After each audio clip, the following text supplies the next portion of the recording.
This is our sofa, and I will give you that it is maybe 8 or 9 years old. And as you can see, this side is different than the other. If we pull this up, this side is perfectly flat. There's no problems with this side whatsoever. However, this side, you can see there's a bulge, like there's something that isn't being held there. And sitting on it, it depresses down as much as it does up. This one is nice and solid. Something in here is broken. I've looked at repair options and they were prohibitively expensive. And this is a good sofa, and so we're going to attempt to repair it ourselves. So I've flipped the sofa over. I did learn that you should do this from the bottom. There's ribs. There's a rib one there, rib here, rib here, and they're all rock solid. So I'm going to remove this black felt paper off the bottom, and hopefully I will be able to see something of value underneath there. Alright, so the good news is I figured out what's wrong. Well, look at the screen right. You see this wire?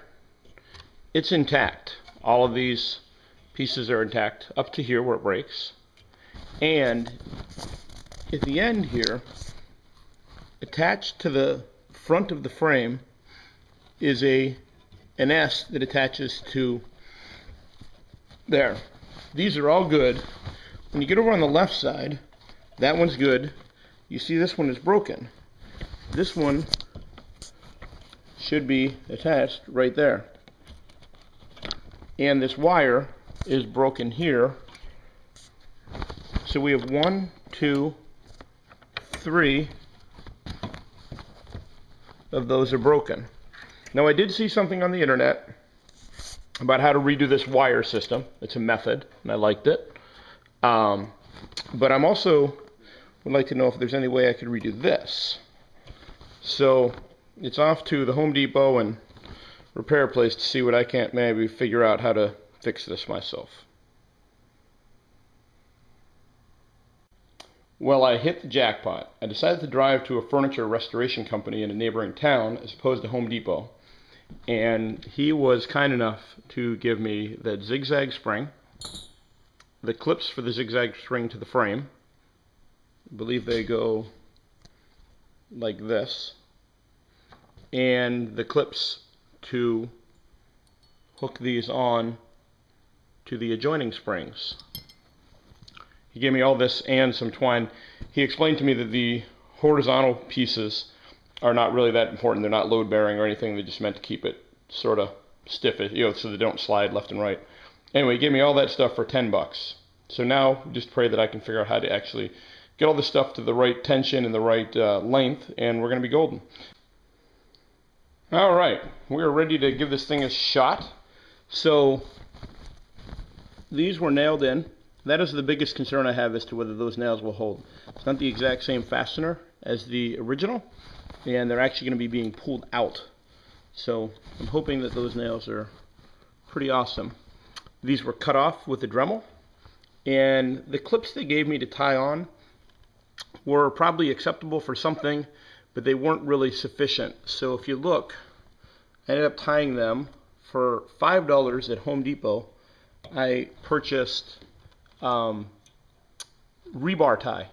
So this stuff is built to hold rebar together. Just looped it around, pulled this tight. This was the hardest part, because you had to pull these tight and pull one up, one down, and clasp them together. I was going to wait for my wife, but I decided I would figure out how to do it on my own. So now flip it over and see what happens. So the last step is simply reattaching this felt, whose sole purpose is just to keep it clear. Last couple of staples. And we're done. I have tested it, and it felt near like new. Whoopsie.